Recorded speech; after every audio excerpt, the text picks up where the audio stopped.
18 जुलाई को राष्ट्रपति पद के चुनाव होना है। इसके लिए बीजेपी ने द्रौपदी मुर्मू को उम्मीदवार बनाया है। इसी के चलते शुक्रवार को मुर्मू राजधानी भोपाल पहुंची, जहां सीएम शिवराज सिंह चौहान ने अपने विधायकों के साथ उनका स्वागत किया। बाद में सीएम हाउस में हुए कार्यक्रम में मुर्मू ने अपने स्वागत को अभूतपूर्व करार देते हुए अपार जन समर्थन की उम्मीद जताई। उधर निकाय चुनाव के परिणाम आने के बाद भाजपा और कांग्रेस दोनों ने अधिकांश सीट पर जीतने का दावा किया है। पूर्व मंत्री पीसी शर्मा ने कहा कि त्रिस्तरीय चुनाव पंचायत में कांग्रेस समर्थित अधिकांश उम्मीदवार जीत कर आए हैं। मंत्री भूपेंद्र सिंह ने भी इसी तरह के दावे करते हुए कहा कि प्रदेश के अधिकांश पंचायतों पर बीजेपी का कब्जा है और आने वाले चुनाव में जनता बीजेपी का साथ रहेगी। उधर पुलिस ने एक अंधे करते की गुत्थे सुलझाते हुए एक सजायाफ्ता मुजरिम को एक बार फिर सलाखों के पीछे पहुंचा दिया है।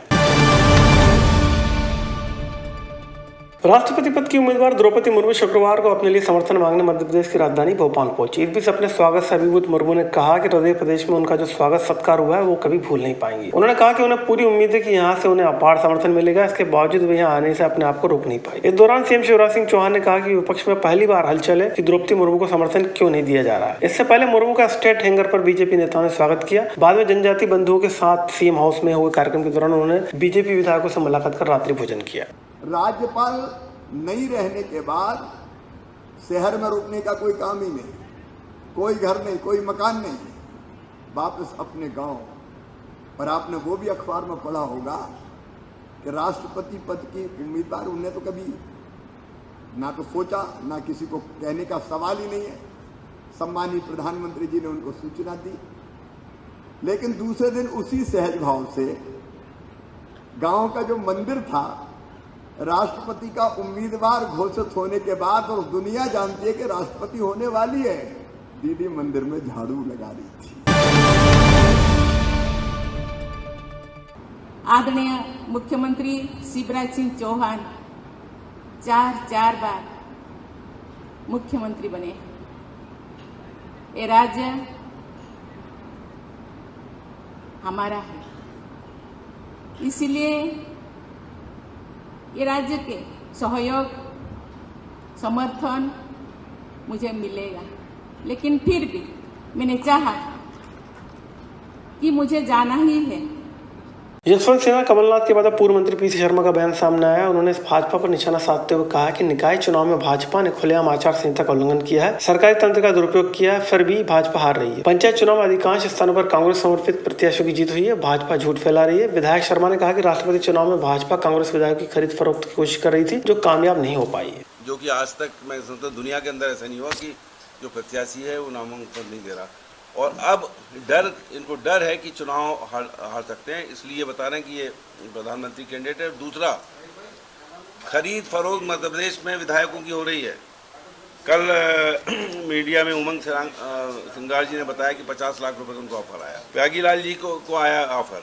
तो इस तरह से ये वोट खरीदने की कोशिश कर रहे हैं। पहले वोटों विधायकों को खरीद के उन्होंने मध्य प्रदेश सरकार बनाई, इन्होंने महाराष्ट्र बनाई, और अब राष्ट्रपति के चुनाव में ये खरीद फरोख्त कर रहे हैं।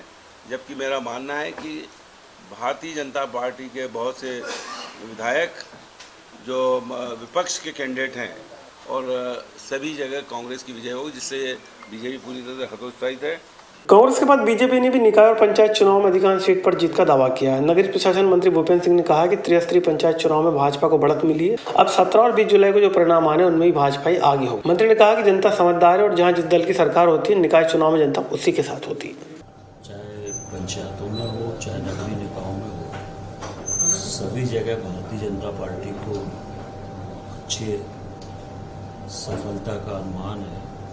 और अभी तक जो परिणाम आए हैं उसमें भी सभी में भारतीय जनता पार्टी आई है। चाहे हमारे जो भी नगरीय निकाय में निर्विरोध वार्ड हुए हैं, 109 वार्ड, वो सभी भाजपा के हुए हैं।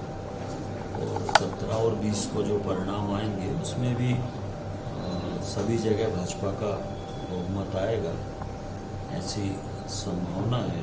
और पंचायतों में तो लगभग 80-90% लोग बीजेपी के जीत के आए हैं। इसलिए आज हमारे सभी शहर जो हैं वो नई टेक्नोलॉजी से पूरी तरह से जुड़े हैं और हर क्षेत्र में अच्छा काम हुआ है, और इसलिए उसका लाभ सभी जगह भारतीय जनता पार्टी पूर्व सीएम कमलनाथ के राष्ट्रपति चुनाव के लिए विधायकों की खरीद फरोख्त के आरोप के बाद मंत्री नरोत्तम मिश्रा ने सफाई तंज कसते हुए मिश्रा ने कहा कि कमलनाथ ने विधायकों को ट्रेनिंग नहीं दी, सभी अलग अलग भाव बता रहे हैं। सत्ता में थे तब कह रहे थे कि विधायक खरीदे जा रहे हैं, विपक्ष में तब भी कह रहे हैं कि विधायक खरीदे जा रहे हैं। हालात है कि कमलनाथ ने विधायकों के माथे पर सेल का टैग लगा दिया है। एक तो क्या कमलनाथ जी ने इनको ट्रेनिंग नहीं दी, अलग अलग भाव बता रहे हैं सब। इनको ट्रेनिंग देना चाहिए थी कि एक ही भाव बोलो। दूसरा, जब ये सत्ता में थे तब कह रहे थे हमारे विधायक खरीदे जा रहे हैं, विपक्ष में आ गए तब कहे जा रहे हैं। फॉर सेल का टैग लगा दिया कमलनाथ जी विधायकों के ऊपर। झूठ की राजनीति कब तक करेगी कांग्रेस, ये हमारे समझ से परे है। फरेब की राजनीति कब से करेगी, विधायिका को बदनाम करने का काम कांग्रेस कब तक करेगी, ये मूल विषय है। 15 जुलाई की सुबह खजूरी पुलिस को अमलतास कॉलोनी में रहने वाले एक युवक के कमरे में एक लाश की सूचना मिली, जिसके बाद मौके पर पहुंची पुलिस ने उसका पीएम करवाया। जांच में मृतक की पहचान 21 साल के सीहोर के दोराहा निवासी अमन दांगी के रूप में हुई। पुलिस ने हत्या का मामला दर्ज कर मामले की पड़ताल कर चंद घंटों में खुलासा कर दिया। मृतक छात्र का जहाँ शव मिला हुआ गुना रागौड़ के रजत सैनी उर्फ माइकल ने किराए पर लिया था। इसके बाद पुलिस ने रजत को हिरासत में लेकर जब कड़ाई से पूछताछ की तो उसने अपना जुर्म कबूल लिया। डेड बॉडी भी अगर पता चलेगा भी तो हो सकता है कि इस बीच में और भी किराएदार आए जाएं तो पुलिस के लिए बड़ी परेशानी रहेगी कि ये किसके द्वारा किया गया।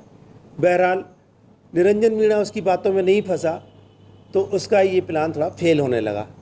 उसके बाद उसने दूसरा प्लान बनाया कि मैं खुद की ही हत्या दिखा करके गायब हो जाऊं हमेशा के लिए। इसके लिए उसने वहाँ मोहल्ले में ही रहने वाले, कॉलोनी में ही रहने वाले अमन दांगी से दोस्ती बढ़ाई और उसने ये प्लान बनाया था कि अमन दांगी को मार करके और उसको जला दूंगा, जला करके गड्ढे में दफना के चला जाऊंगा। जब पुलिस बरामदगी कर लेगी डेड बॉडी की तो पहचान होगी नहीं और ये मान लिया जाएगा कि ये रजत सैनी ही है और ये हमेशा के लिए गुजरात तरफ भाग जाता और हमेशा कानून की नज़र में मृत होता, जिससे कि इसकी जो पहले की सजाएं चल रही हैं, आजीवन कारावास है, पैरोल जंप करने का धारा 224 का अपराध चल रहा है, वो भी सब खत्म हो जाते और ये अपना कर लेता। और संध्या शर्मा थाना प्रभारी खजूरी और उनकी टीम ने अथक मेहनत की और रात में ही